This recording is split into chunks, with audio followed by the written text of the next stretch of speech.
Motherfucker.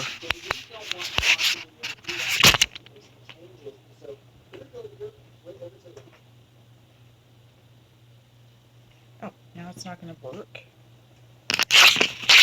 Great. Thanks for ruining everything. Motherfucker. I'm going to start all over again. Fuck. The fuck. Oh, there we go.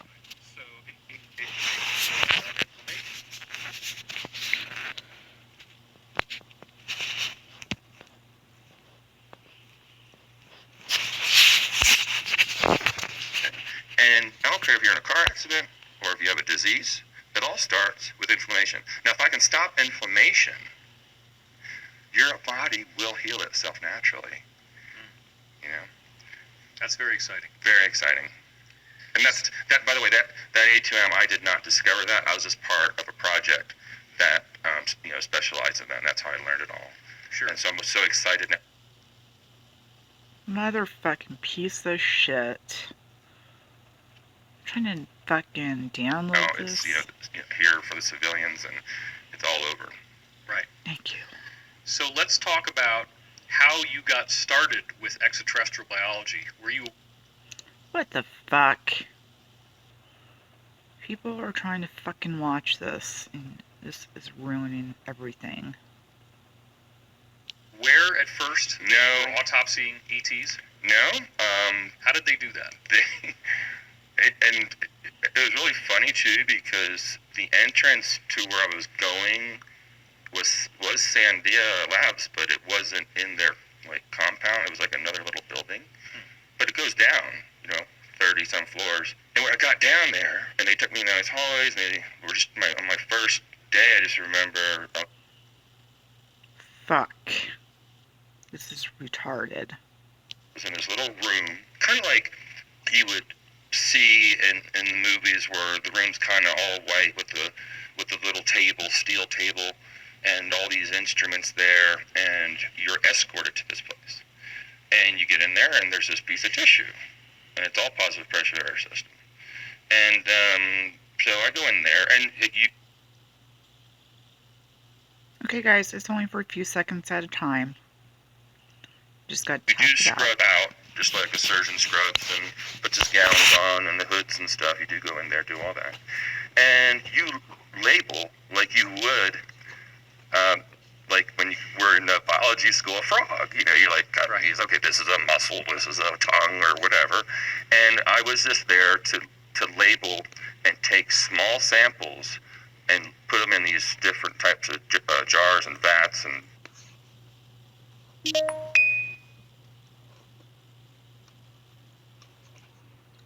containers, which I would then push through a drawer in a wall, and someone else would take it, and that was it.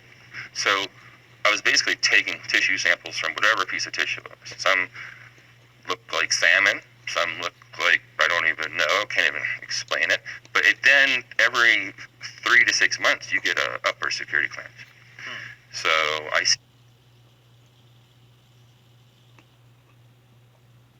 stayed with that. So you had described to me before that you called them salmon fillets. Like when you first got started, would it be like a square, like this big or something? Yeah, it was like a perfectly cut square. Okay. With arteries, veins, nerves,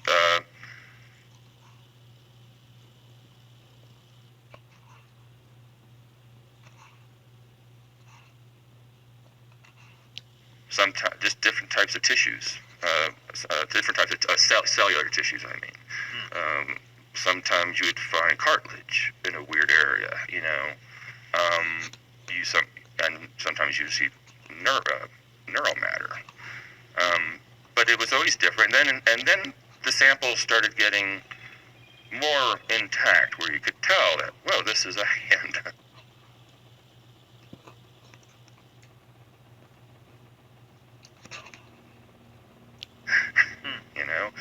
And I could not tell you what that is at that point. I couldn't even say, and you're not allowed to ask anything. You just do that, and you don't talk to anybody, and that's your job, and What And if that's you told your friends or your family? Like, were you given security briefings about that?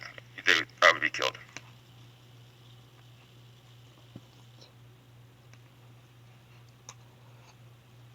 Really? Yes. Now you say a hand. I mean, describe what the hand might look like. Give me one example of a hand. Well, imagine every creature on this planet that has a hand, and evolution them, about 1 billion years from now, to have the 5-star Like the human star. Yeah. human star. And so you might have a very small hand that might look like a frog, but it's like it's just a little bit different. But it's a palm, like it's got print.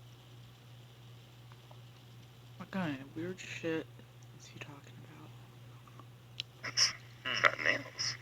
It could be something like a raccoon hand. But we're talking everything is different now. The most fascinating ones were the giant insect. These hands were just enormous. And they were not only living What?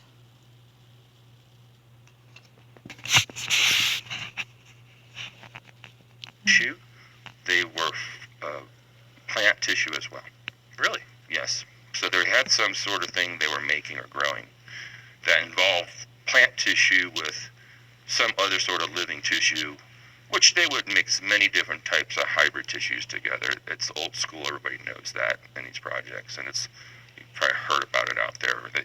They've mixed every type of animal tissue, DNA with human to see what happens. You know? Like Dulce, New Mexico. Yeah, all that kind of crazy stuff. So, and then they started adding, and then when they started getting things from up there, that's when it got weird.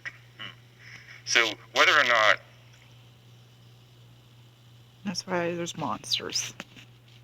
this was an extraterrestrial, I couldn't say at that time, because I know they could have just grew whatever this was and killed it, chopped it in all pieces, sent it all these places. You know, I wasn't the only technician doing this. Right. You know, so One of the things that I'd really like to drill into a lot more is if you can give us a much more exacting description of the facility that you worked in. So let's talk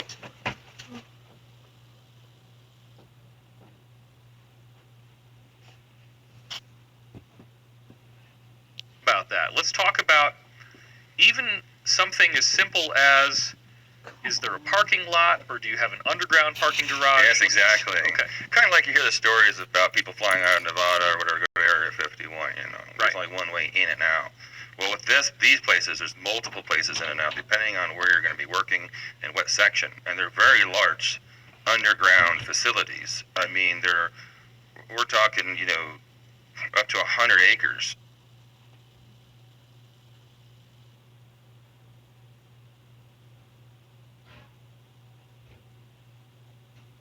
You know, of multi-level facilities down there. Wow. With many special wings that do certain things. Some works on energies, propulsion. Some works on regeneration.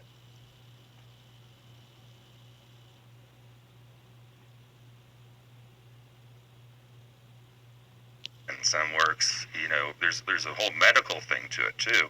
And there's actually a small little city of people that actually live there that do not come to the surface usually that I'm aware of. Right. And it's a very dynamic setup. So for me, since I was already living on the base, it was easy because I just rode my bicycle to this small building. So the small building, which you would just think would be a fire tower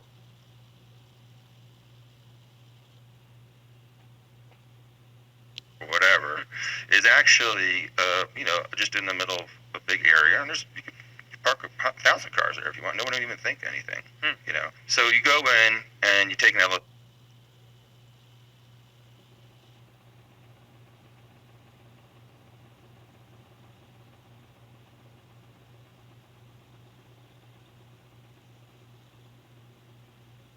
Down, and you get on a big big hallway. It's an escalator, and the escalator kind of just like you would see at an airport.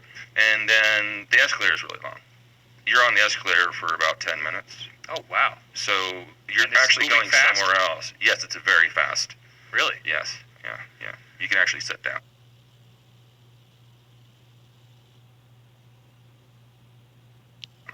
What are you seeing? Is it a tunnel? Just a tunnel. It's a hallway. Okay. It's white and it has a black marble ceiling, like black onyx. I don't know what it is. If Oh, it's, wow. they can see through it, but it's a very different. Back then, that was very different to see, of course. And the tunnel is not big. Do you think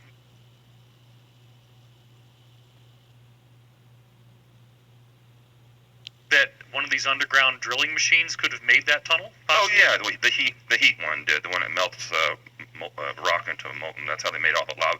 They basically make lava tubes now, Right. and that's what they're still doing all over, Okay. making an underground, freeway to go anywhere you want in the world. Now, when we think of an escalator, normally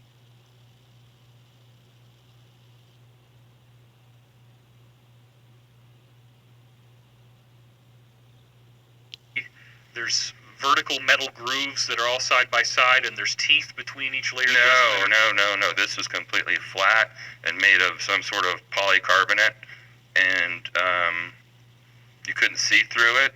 And you can stand or sit in the chair. Oh, there's a chair. Yeah. Yep.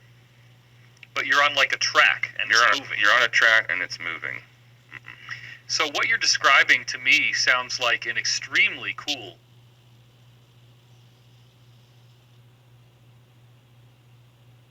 futuristic tunnel that you're riding through. Like already you're going to be pretty inspired. Yeah, I mean, it makes Epcot look like a joke. No offense, I know a guy who built that too. But it's just like, at that time, you have to understand the year, we're talking about in the early 90s. Like, it was like very fantastical, to be part of all this. So when you get to the end, you go through your check station. What does it look like? Where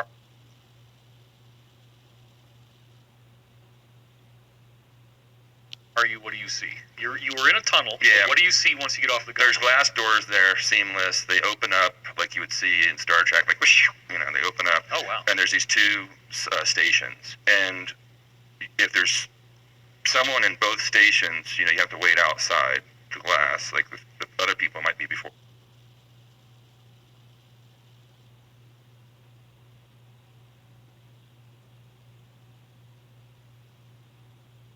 Or you check. Oh, they're being interviewed or something? Yeah, they're being Okay. checked in. Okay. And so there's two other glass stations. So when you go, this opens up. Now you have a security check guy here and a security check guy here.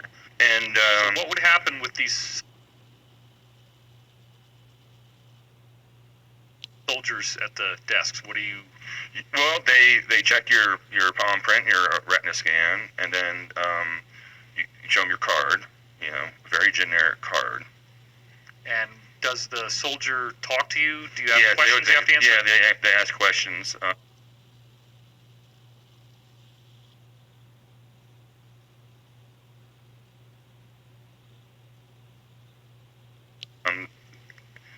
Anywhere from just a couple, or sometimes they'd be like, go ahead. So they were doing this with people, and they had these special animals.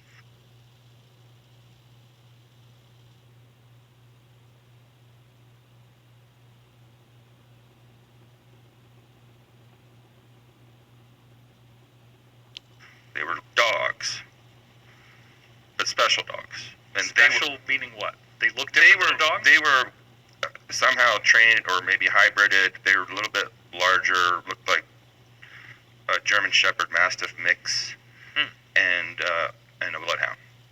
Really? And they were there, and they were in like just a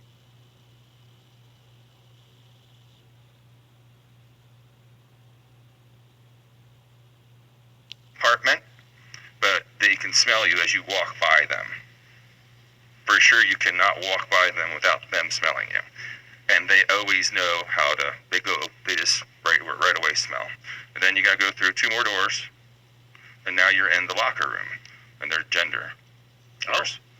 Female locker.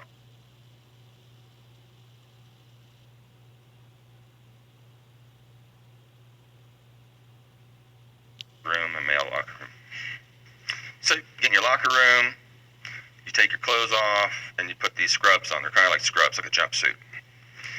Okay. You go outside the next door, okay, which it has nothing to do.